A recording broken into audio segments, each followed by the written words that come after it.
Want to bring in CBS News congressional correspondent Scott MacFarlane. And Scott, where do we go from here? What are you hearing from Democratic lawmakers?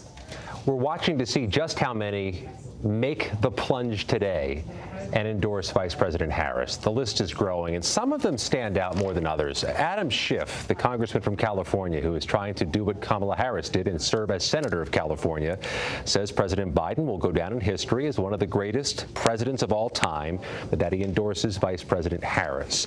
Pivotal throughout this process over the past few weeks, Nora, have been the voices of those January 6th committee members, those who dedicated so much of their lives and put their names on the line to investigate efforts to overturn the 2020 elections and the efforts of Donald Trump.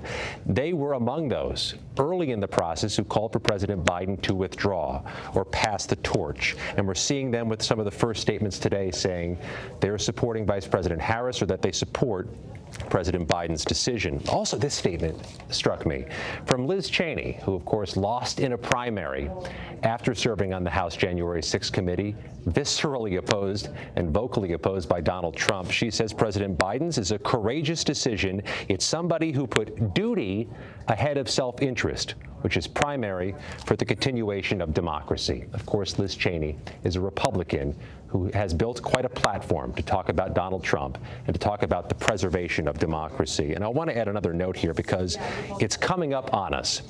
Some House members are responding to this, some are saying their piece, but some are also getting ready tomorrow for a pair of very important investigations. There is a House committee hearing on Capitol Hill tomorrow about the security failures that led to last Saturday's attempted assassination of Donald Trump. There's also a second panel, Nora, that's going to be on the ground in Butler, Pennsylvania tomorrow to launch their own investigation.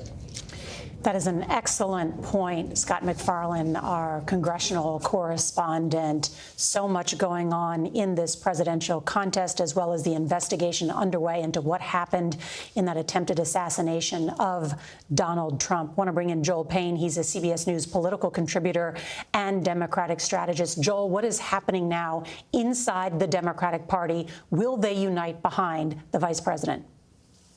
I think there is certainly an element of the party that is starting to unite around Vice President Harris. You've seen a lot of supportive statements.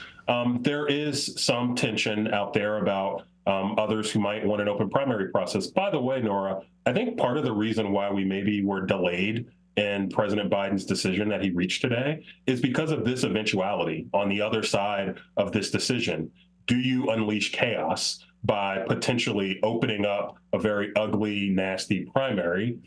The Democrats who I'm talking to don't anticipate that. They anticipate that even if you don't have folks immediately fall in behind Kamala Harris, that there will be a more orderly process, that this will not feel like chaos. But of course, we have seen a lot of unexpected, unpredictable things over recent weeks. And so I would advise people to continue to buckle in. But, you know, one source I talked to who runs Democratic congressional campaigns, you know, on the front line in particular, was telling me that, you know, Joe Biden's popularity had gotten to such a low point that, you know, someone like Vice President Harris at the top of the ticket has nowhere to go but up. And that will, you know, that they are anticipating that will have downstream impact on a lot of Democrats who are running, you know, with what we assume might be Vice President Harris on the ticket this fall. That was a real challenge and a real concern. That was part of the reason why Nancy Pelosi and Hakeem Jeffries and others were agitating for President Biden to make this decision because of that impact on vulnerable congressional Democrats. So already some of the folks who I'm talking to in that space are telling me they anticipate that having that change at the top of the ticket could lead to just better outcomes and better possibilities for Democrats holding on to the House and overall having a more united Democratic front in some of these battleground states across the country.